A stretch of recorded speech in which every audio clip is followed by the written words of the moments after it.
ask you some fun questions. Like some of the mythology and superstition in sports is always really fascinating to us. You never have to pee while you're driving. You're never like, I need a pit stop. Boy, do I have a story for you. Yeah. I was just going to ask because I was like, how much is sweat loss and how much is urine loss? Welcome, MythFits.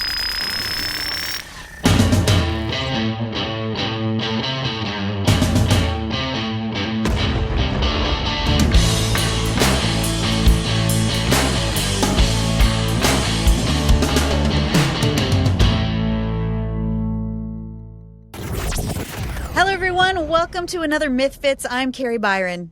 And I am Tori Belleci. Thank you guys so much for coming back. Well, yesterday, you know that I'm teaching Stella to drive. We went on the freeway for the very first time. Teaching. I like how you use the word teaching Stella to drive. Yeah, I mean, it's been a learning process for both of us because being in the passenger seat, I feel like we're always going to sideswipe the cars over here because she's still trying to figure out like the spatial balance of where the car should be in the road. But she wants to drive everywhere we go so she can learn. So we were on our way down to the store and I didn't really think about the fact that we were going to be on the 280 for a while. That's going to be the transition. So we're going to be on a highway and then the freeway. And I'm like, okay, well, we got to jump in sometime, push you in the pool, learn to swim. So we started to get towards the entrance and she's like, what? We're getting on the freeway. I'm like, we're doing this. You got this. I'm going to talk you through it. It's fine. If you go, we've got this. And it was, I'm learning to that if I make a hand movement or try to grab a handle or there's so many things that trigger her that she can tell I'm scared and that freaks her out. So I've learned I have to do something with my hands. So I have a liquid death water that I'm drinking so that I have something to do and like I'm stress eating licorice or something. So it looks like I'm just casually hanging out. I'm not terrified for my life, but we made it through. Like we had a nice long driving session and like kind of in the chill place where we're almost on the way back home. She's like, yeah, I've seen people drive with their knees and stuff. Like I can't let go of the wheel. I'm like, okay, that's a good idea. She's like, I mean, holding onto the wheel, do your palms ever get sweaty? I'm like, well, they're sweaty right now. They only get sweaty when you're driving. You're making me sweat, kid. Ooh, but we did it. I feel like that was a big moment for us. Like we got through freeway. We did it. We're on our way. That's awesome. God, that's so different from my experience growing up. My dad hates this story because I love your dad's stories. Go on. He still feels horrible about this. And I'm just going to right now, Dad, I forgive you. It's a funny story now. So I inherited my grandfather's truck. So he bought a new truck. So I got this truck and it was like a 1972 Ford Courier and it had a choke. So you had to pull the choke out. This is how old it was. You had to pull the choke out. You'd start the engine. Once the engine was running, you'd push the choke back in. So I was learning in this stick shift. And so my dad is, taking me around. And so we come to the stop and I'm trying to find the gear and there's cars coming. And my dad's like, you're stopping too long. You have to go. And I'm like, there's two cars. And I just like slammed on the gas, screeched out into the street. We almost got hit by two of these cars. And he's all, pull over. And I'm just like, freaked out that we almost got in this car wreck. And now I'm freaked out because my dad's yelling at me. And he's like, you need to learn how to drive better. And I was like shaking and I'm like almost peed my pants. I'm like, okay. So then after that experience, I was like, there's no way I'm ever going for a ride with him again. Like I don't think he's the one that should be teaching me. So what I would do is when they would go to work and I'd get home from school, I would sneak this truck out and go drive around, pick up my cousins or whatever. Yeah. And that's how I learned how to drive, by just basically sneaking out. But you know what? It's funny because all this talk about cars. Right now it's car week here in Monterey. And so I'm like super pumped. I'm like just running around like a kid in a candy store, taking photos, just looking, just insane cars, old classics. But on Saturday, there's a race, the Laguna Seca Classics. And so we're going to go out to that. But the reason I talk about racing, our guest today is somebody who we met when we did the Indy Myths way back in like 2011. This is kind of funny because when we met Connor Daly, the race car driver, he was not a race car driver. He was out. What was he? He was like a teenager. Well, he was a kart. He was a kart racer. So he was racing, and he was like, he apparently was a really good kart racer. But his dream was to be an IndyCar driver. Man, I remember him. He was cute. He was so young. I can't believe he's like grown now. That just shows how long ago the show was, that he's a real life professional race car driver and has been for a long time. Yeah, it's weird because we went out to Indy to test all these racing myths specifically for Indianapolis, and he was just this kid kind of tagging along, watching us film. And now to see the progression in his career, I mean, the dude is an incredible driver and he's a beast. And I'm just so excited that we have him on the podcast. Let's see. We were testing whether over a short distance, an IndyCar or a race, somebody who could run really, really fast would be faster because the myth was like over, was it 10 meters or 30 meters? It was, I forget how long it was, but basically that a person could outrun an Indy in that initial startup. And we had Ryan Briscoe as the driver and Wallace Spearman was our runner. There was like some conspiracies going on about that experiment because the people at Indy didn't want this guy to outrun the car. And so they were like tuning the car so it had like softer tires, giving the car a better advantage of getting off the line quicker than a normal Indy race. They were gaming the system for this? This is what I heard. Like they were changing out the tires, they adjusted the maybe the height of the car. I forget what it was. Yeah, they were tweaking the car so that it had a faster off the line performance. Okay, Wallace Spearman, I remember seeing him. He really wanted to win. He really wanted to prove that he was faster in a car because that would have been so good for his reputation. They didn't need to game that car because that car goes really fast. And Brian is a professional driver. And I mean, I feel like maybe over like the shorter distance, I think Wallace might have been able to take it. He was so fast off the line, just not fast enough to get maybe 30 meters. He also had been on MythBusters before when he was trying to run on water. Do you remember that myth? Yeah, like you could run so fast you could run on water. So we already had a relationship with him. And I mean, overall, he's just like he was a super nice guy. So and he was great on camera and hilarious. And the guy was a stud. Some of the other myths we tested were, can an IndyCar, there's so much suction as it drives over a manhole that it would actually suck it out of the street. We tested that one. That one, I believe, was busted. That was busted. It didn't get high enough off the ground, like that the Bernoulli effect would create a low pressure system that would suck up the manhole.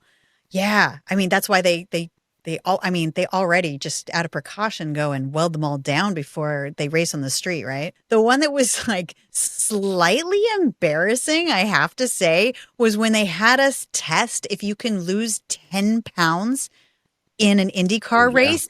And for that, they're like, you're going to go to the spa and be in bathing suits. I forgot about that. I completely forgot about that. They wanted to like see how much we could lose in perspiration just by being in a sauna. I'm like, right. Hey, this is awkward. Like, okay, first of all, glad we're using bathing suits because I'm not going in there and just a towel. But I pulled out this like weird gothy Halloween bathing suit because I'm like, I'm not wearing a bikini on this show. You don't pay me enough for that. Kind of wish I did. Back then I looked good back then. I don't know why I didn't do that. Anyway, so I'm wearing this like skeleton bathing suit. And they've got just all these awkward shots of us just like sweating and laying around. It's like so gross. You were like in a towel, just like lounging up next to the hot tub. And like, it's so awkward. So if bad. you ever had a Tinder, I hope that would be like your opening picture. You said Grinder in the text. Isn't that funny how you changed it to Tinder? I did text you that and say Grinder. Yeah. I just assumed you'd rather I say Tinder. Back then there wasn't online dating anyway, so you wouldn't have been on either. My favorite part of that whole show was when we got to go and race. And then once we had to ramp it up to the Indy cars. They were like, so Tori, you're going to have to drive this Indy car 60 laps around the oval. And I was like, this is the best day of my life. it was like, I've never been happier. I had a grin, a perma grin the entire time. And it was just so surreal watching the tires and just like on that historic track. It was one of those like once in a lifetime experiences. Dream come true. I mean, we've got to do a lot of cool things on the show and a lot of doors have opened, and we've got that one. I'm going to admit, I was glad you got that one. I was terrified just being on the Thunder Hill track, riding around in Miatas, and we weren't really going that fast, but I just kept skidding off the track. So I'm so glad that it was your dream, and I was glad it was you. It is scary out there. I have so much respect for them because I don't know how they do it. I found it terrifying. And Kari is teaching her daughter how to drive. Yeah, but clearly not on a track going with top speed, pedal to the metal. I'm just going on the freeway. I think after the break, we bring on Conor. I'm so fired up to talk to him, but I don't want to give it away. You want to surprise him with your hat? All right, guys, stand by because here comes Connor Daly. This podcast is brought to you in part by Stash. What if you could start investing without ever picking a single stock? With Stash, the experts handle the hard part for you. Stash isn't just another investing app. It's a registered investment advisor that combines automated investing with expert guidance, so you don't have to worry about figuring it out on your own. You can choose from personalized investments or let Stash's award-winning smart portfolio do the work for you. With Stash, investing doesn't feel like gambling. It's simple, smart, and stress-free, so your money can finally start working as hard as you do. Get access to world-class financial advice with personalized guidance for just $3 per monthly subscription. Stash has already helped millions of Americans reach their financial goals. Don't let your money sit around. Put it to work with Stash. Go to get.stash.com/mythfits to see how you can receive $25 towards your first stock purchase. And to view important disclosures. That's get.stash.com/mythfits. Paid non-client endorsement. Not representative of all clients and not a guarantee. Investment advisory services offered by Stash Investments, LLC, an SEC-registered investment advisor. Investing involves risk. Offer subject to T&Cs.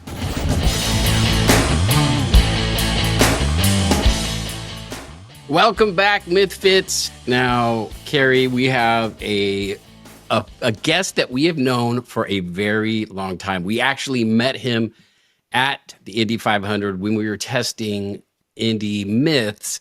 And at the time, he was a kid. Like, he was like, I don't even 17 or 18, but he hadn't started racing in Indy yet, but that was his dream. And he is our guest today, Indy racer Connor Daly. Connor, what is up, dude? A treat. Great to be here with you folks. And that was a long time ago. I think that was like my first era of iPhone as well. So I could scroll all the way back into my iCloud of photos, and I think some of my very first photos are of you guys with that IndyCar on the back straight of the road course. So pretty funny to look back on. And then we became very good friends after that, Tori, and we've hung out a lot more after that and in many different states of mind. By the way, I gotta rep you. What's that? Wow. What a hat. Connor, do you remember meeting us for the first time when MythBusters came to Indianapolis? I do, because when I heard about it, I was a TV guy, right? I'm watching TV before school. On school nights, you're catching some TV shows, and I feel like if you didn't know what MythBusters was, you were living under a rock. Like it was. I feel like it was one of the coolest things at the time. And when I heard that you guys were at the racetrack, I immediately wanted to come out. I even got I think I might even still have the credential that I got for being at the track. Sweet. It might be up in my room. I kid you not. I'll try to find it after this. But yeah, I mean, just to see the fact that you were out there and that IndyCar was involved, I was like, oh, this is so cool. Like, this is our sport. Like, this is what I know. it was awesome. And then to get to obviously put face to names and you know, characters on television to reality is awesome for myself. And I just, in my life, I've been very lucky to get to meet so many people from different areas of work, right? And different areas of professions. And I have so much respect for folks that, you know, have dedicated their lives to creating cool stuff for people or doing like being athletes, whatever it is. And you guys did that. So it was really cool to get to meet. And, you know, I wasn't a driver yet. So I was like just on the up. So I didn't really have anything to add to the situation, but I wanted to be there. And that was a very, very meaningful experience for me personally. Well, it's crazy because I remember Scott Jasek. He was the one that was helping us with the 2-seater cars and doing all the myths. And he was one that introduced us. And I just remember, I felt like you were a little kid. In my mind, I was. But I mean, in my mind, I remember you as a 12-year-old. But obviously, you were probably like 17 or 18. Yeah. But it was just, I'm so proud of you at how far you have come from that first, you know, initial meeting where you're just this little kid who's like, yeah, someday I want to be an Indy driver. And everyone was like, oh, he's really good at, you know, at kart racing. He's got a really good chance. And to see you now, it's just, I'm just so, I don't know. I just feel honored to know you and to see how well you've done. How long you been racing now? So I started when I was 10 in go-karts, and I'm 33 now. So I feel like I feel like I'm an experienced veteran now. But my first Indy 500 was 2013. I was 21 years old. So my career has been very weird, and it's been involuntarily weird and up and down. I've been into the sport, out of the sport, but I've done over 120 IndyCar races now, which I'm obviously really happy about, and have had some good success. Have had some rough moments as well, but yeah, it's been a long career. I've raced all over. You know, I tried to pursue Formula One as well for when I was younger. Lived in Europe for 4 years.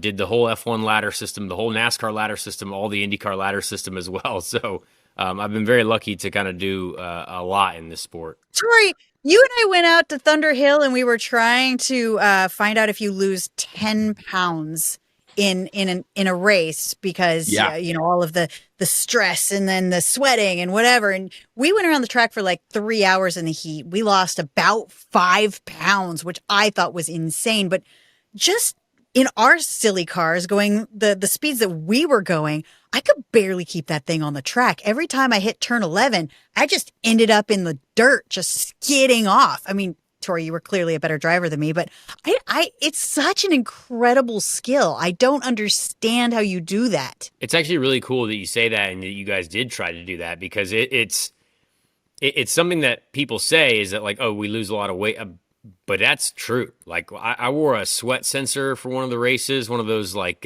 things you can kind of wear on your arm during the race, and it can measure basically all the sodium you lose. And I'm an Irish ginger fella, so I sweat standing up. Like that's just what's happening. It's always going to be that way. But do you know how high your heart rate was, like while you were driving those cars as well, or was there a heart rate monitor on you guys? When we tested with the Miatas, we didn't have heart rates. I think when I went, because after we did that race, that was really a test to see who was going to be able to stay on track, because we were going to Indiana. And they're like, we're not going to let these guys drive this car if they're going to, you know, wipe them out, you know, hit the wall. So it turned out I was the one who could stay on the track. Nice. Well, so in that car, right? That's all right. That's okay. We can make progress. But like in that car, right, you got power steering, and that helps you guys. We did not. We didn't have power steering. Oh, that's good. That's more like us. That was part of it. We wanted to have no power steering. We stopped at the pit stops to take our vitals just to make sure that we weren't freaking out, because we wanted to also drive where it was 90 degrees, because we, you know, when you guys let us use the track, it was winter and we knew it wouldn't be as hot. And like, how much weight do you say that you lose? I mean, it is without a doubt 8 to 10 pounds for sure. 10 on the high end. I mean, I measured it even like very recently this year. We don't have scales that we can get in like right after, because it's your body is almost so past the limit of exhaustion that you can't Like you just got to get water in you. You can't like Right. wait and like really true. Like it's so hot in our cars now because we've got like a fighter jet canopy on the front of our Indy cars now. So there's essentially zero air movement. Now it's for safety, but there's a hole on the top where we can get in and out. But the way aerodynamics works is that the air doesn't go in that hole. The air is designed to go over that hole. So there's really no airflow in towards us. And, we have no power steering. Our heart rates are probably averaging about 155 for 2.5 hours, crap. if not more. Whoa. So you're burning so much. And it is different depending on who the driver is. But some of the statistics that, like, of the sodium loss, I could find them in my phone somewhere. But it's like something like 7,000 milligrams of sodium that I burned in one race. And it's like, that's a lot of salt coming out of me. Yeah. And you see it in my race suit, though, too. Like, if I have a black race suit on, when I'm done with the race, it's literally caked in salt. And that's just the sodium loss. Yeah, I'm crystallized, essentially. You never have to pee while you're driving? You never like, I need a pit stop. Boy, do I have a story for you. Yeah. I was just going to ask because I was like, how much is sweat loss and how much is urine loss? I didn't think it was possible. Honestly, I thought, I was like, there's no way. I sweat so much that I've never had to pee in a car. Never. But this year, not 3 months ago at the Indy 500, it's a little chillier than normal. It's a nice day, about 66 degrees. You're not really sweating as much in the pre-race, and it starts to sprinkle rain. And we can't race in the rain at the Indy 500. So they make us get in the car, like tradition and all this stuff. And then they just make us wait because it's still a little bit of sprinkling. And when you hydrate for the Indy 500, that's the longest race. That's 3.5 hours. It's a long battle. And so you're drinking a lot before then. And it's not that hot in the pre-race ceremony, so you're not maybe sweating as much as normal. We're about 20 minutes into this delay, and we're still sitting there. They don't let us get out because they're just hoping that the rain stops and we can just get, this is the biggest event in the world, the single largest attended sporting event in the world. 8 million people watching on TV. Like we're not letting these guys get out and delay it. Like we got to keep everyone in. And for the first time in my life, I had to pee myself. I let it go right there. We hadn't even left the grid yet. And I am urinating in the vehicle, and I couldn't believe it. I mean, we were sat there for 35, almost 40 minutes. And I legitimately had to pee. And then after that race, we got a sponsorship with Depend. And so, oddly enough, I told the story at the victory banquet, and I said, guys, I'm not going to lie to you. There's no way in my life that I ever thought this was going to happen. And I raced in my own pee. So it is possible. But other than that, like if the race starts on time, to answer your question properly, I've never experienced it. Like because you're sweating so much, even the race like last weekend, you go to the bathroom before the race. I'm not peeing until 7 hours later. Like it's a long period of rehydration. But yeah, I can't claim to have never peed in my car. So the answer is, do you ever have to pee? It depends. It depends. Sorry. Yeah, exactly. No, we're not Nailed starting it. puns. Nailed it. There were some other myths that we had tested on MythBusters, like could an IndyCar pull a manhole out of the ground? Oh yes. And we busted it with the Indy cars, but with F1, is that different? It could. Like that's literally from a scene in the movie Driven, I think, which is it was a great film. Sylvester Stallone, back in the day, they had drain covers, I think, coming up off the ground, and you see that in different films. But I think it's possible because we race on the street courses, and like Long Beach is a street course, St. Petersburg is a street course. And we do go over drain covers, and there have been sessions stopped because the drain cover has been removed. Not necessarily all the way removed, like not flying away, but they had to go and weld it down. So I believe that's for sure possible. And Formula One cars definitely create a little bit more downforce than us from the floor. So if you got one if you got someone willing to let you potentially damage the floor of a Formula One car and run one over at 200 miles an hour, it feels like it would do that. If they ever let us do a revisit with Formula One, we could try it. I mean, the whole idea that the Bernoulli effect creates such a low pressure zone underneath that car that it is the downforce that pushes the car down, but it's also the same force that sucks up the manhole.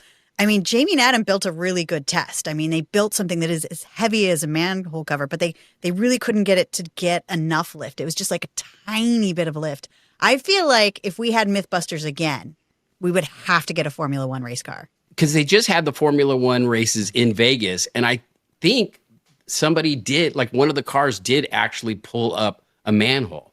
Really? Yeah. No, the very first year of the race, I was actually commentating on it. Carlos Sainz's car. Yeah, basically the Ferrari went over it, and it had either already been displaced or something had happened, and it basically ripped the bottom of the car out of the thing. And so crap. I don't think you can pull up the man cover to where it will like fly up because the ride height's too low. And if you hit it, like the car is long enough probably to where when you immediately get that suction, I don't know if the car is high enough to actually let it come out of the ground. You know what I mean? Mm-hmm. But for sure, it will move.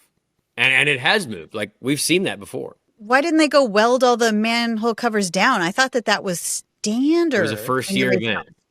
Yeah, first-year event. And I also asked the same question. But they didn't have that problem year 2, thankfully. Dang. I didn't realize that. That's crazy. I think it's definitely possible. So there's a lot of wild science stuff. Did you guys do the whole drive the car upside down as well with the aerodynamics yet? No, we didn't do that yet. Who's going to give us $1 million car and say, go drive this upside down. Let's hope it works and doesn't crash. Yeah, we need to get some investors because that would be awesome. I mean, when you start to think of it too, like the engine's not made to be run upside down. So wouldn't like oil drip and gas drip in ways that might, stall the car out, and then you're going to crash the car upside down. I feel like we would definitely have ruined the car if we tried that one. I mean, we could build the track. We could find a tunnel. We could figure that out and maybe go for just like a second, but for like a prolonged amount of time, I just feel like gravity would work against us. I don't know. What do you think? Feeling how much our wings do, it's pretty impressive how much downforce we can create. And I don't know if there's somehow a Hot Wheels like track to where you can slowly invert the vehicle and then have it only go for a certain amount, and there's enough fuel in the in the tank to make sure that it doesn't get out of the fuel pump. I think it's possible, but it's definitely something in my lifetime I hope to live to see, because I think that would be wild. Can we ask you some fun questions? Like some of the mythology and superstition in sports is always really fascinating to us. For example, why do drivers kiss the bricks at Indy? Like around the track, there's that one area of bricks that I guess is from the old original track. Why do y'all kiss the bricks? 1909. Yeah, those bricks have been there for over 100 years. It's really just tradition, and it's something that it's just all that I've known my entire life. Like, that's what you got to do. You got to smooch those bricks. Like, that's just the thing. And it is the most prestigious. I mean, it is the biggest race in the sport of motor racing. So, to get a chance to do that, to be honest, my racing history, I don't know exactly who the first was to kiss the bricks. I do not know that, but it's been going on a long time, and all I want to do in my life is make out with those bricks. And I never thought I would say that I wanted to make out with an inanimate object or a surface, but that's it. I did it. I did it when I was there doing the White Rabbit episode. They let me free to just like walk around the track, and it was, I don't know, it just you could feel some history to it. It was so cool. And so I'm like, I'm doing it. I left some lipstick on it. I love that. That's passion right there. What about drinking milk after the race?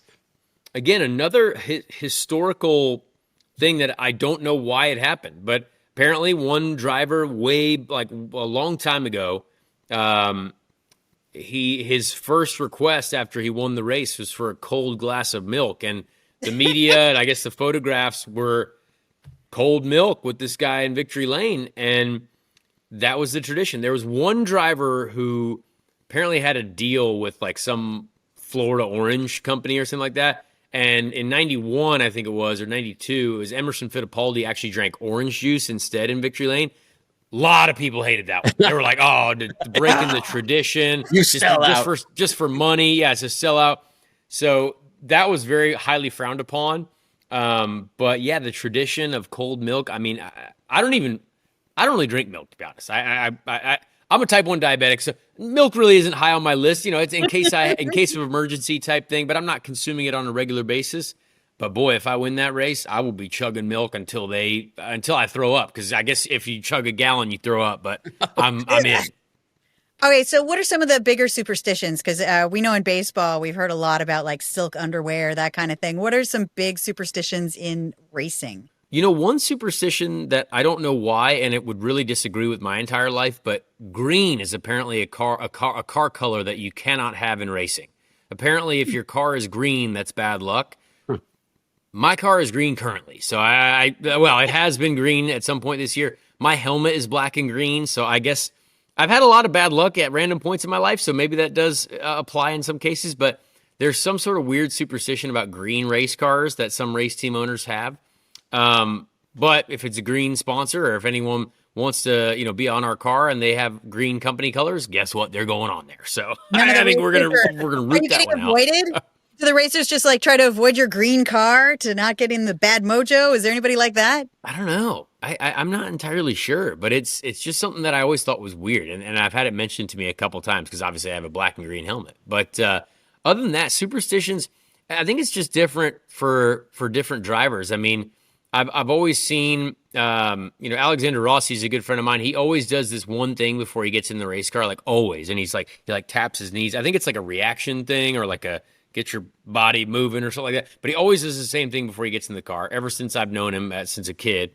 I always like to put my left shoe on first. I don't know why. I always left shoe. I'm a left shoe only guy. I always only get in the race car from the left, too. I can't get in from the right. I don't know why, but it's impossible. I literally look like I forgot all the puzzle pieces when I get in from the right, and I don't even try. So only can get in from the left.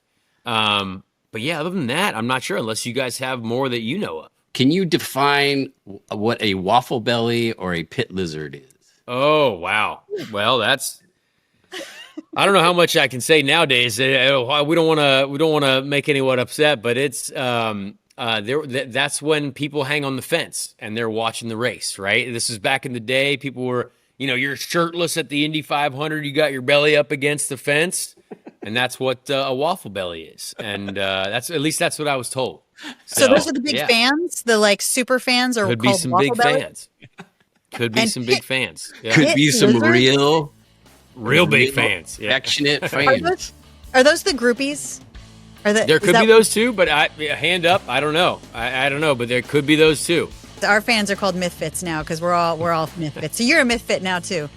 I love it. Honestly, it's an honor.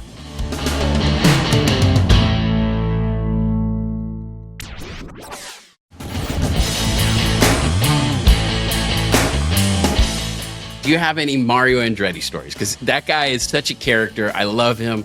He's like one of my favorite people, but I just want to hear if you have some crazy Mario stories. I love Mario Andretti. I think as a human being, that guy is just like one of the true living gangsters. I feel like still like he should be in the movie Goodfellas or something like that. Like he's, Italian American guy. He's got great hair. He's still, he was driving 2-seater IndyCars till he was like 85 years, something crazy. Yep. Formula One world champion, Indy 500 champion.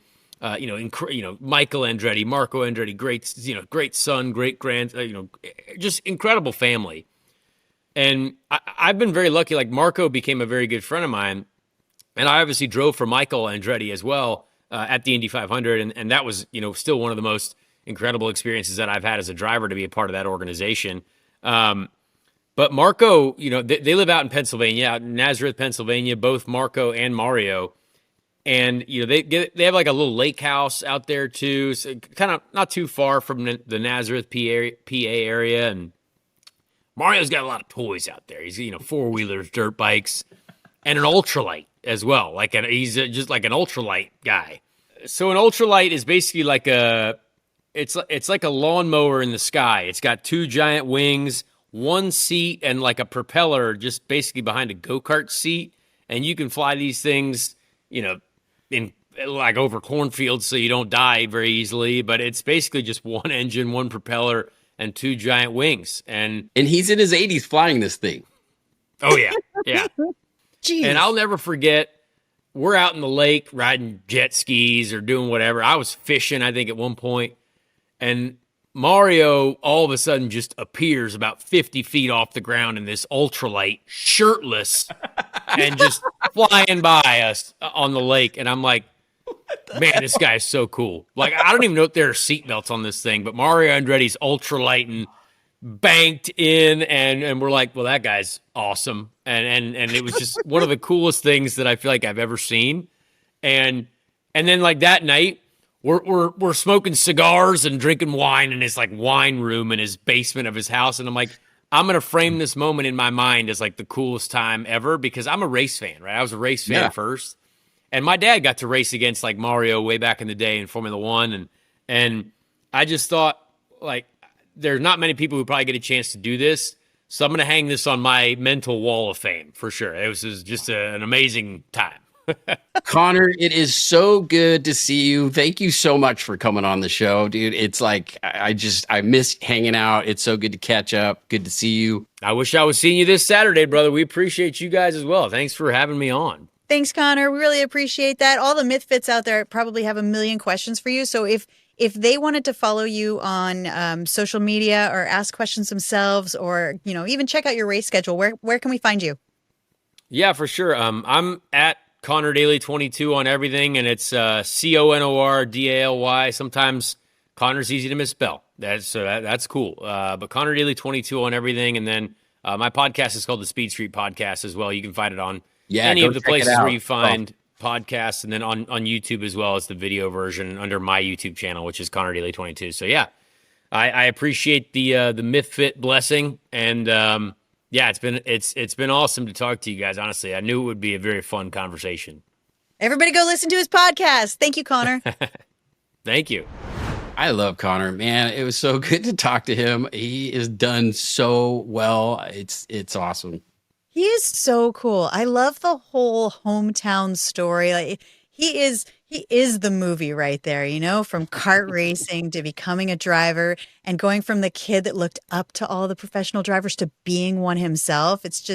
I'm proud of him. He's awesome. All right. Is it time to look at fan questions?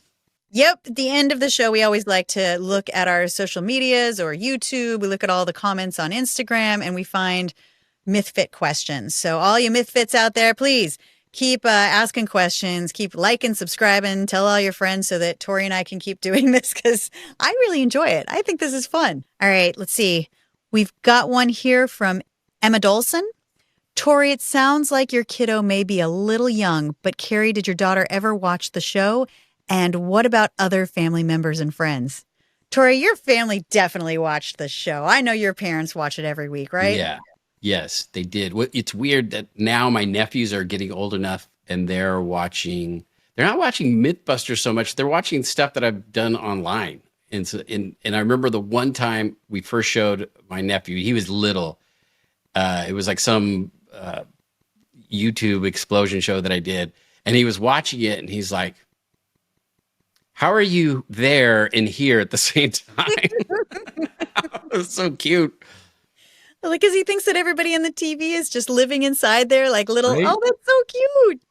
I mean, my parents were always so proud. Like, my dad wore a MythBusters shirt until there were holes in it. He would bring it up at meetings. Like, I bet people were sick of hearing about what I was doing. Like, so much pride.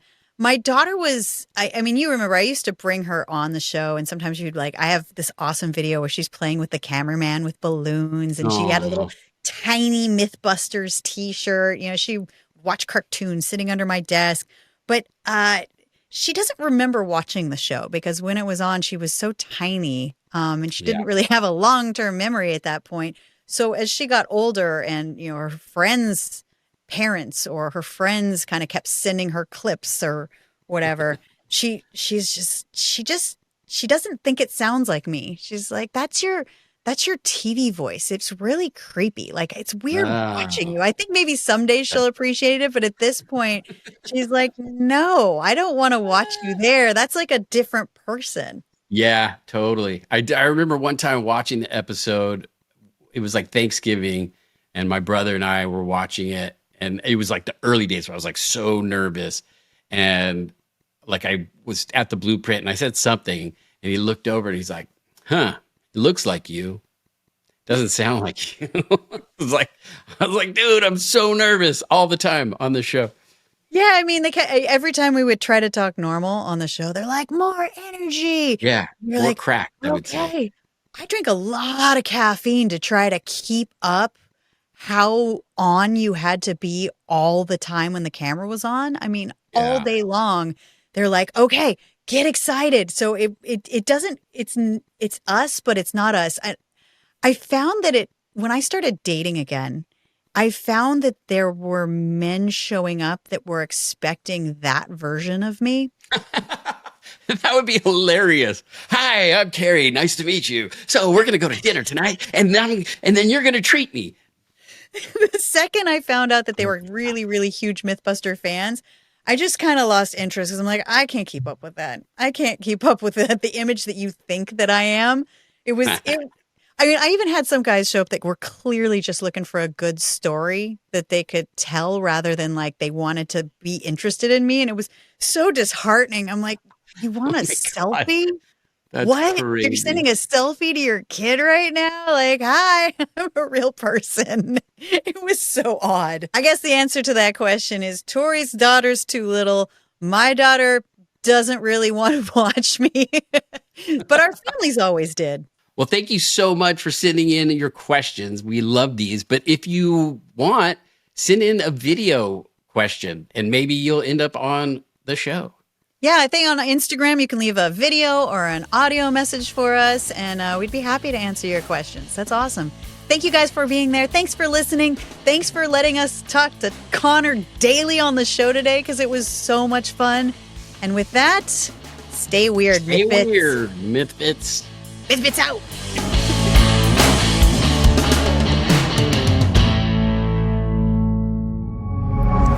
Pioneer.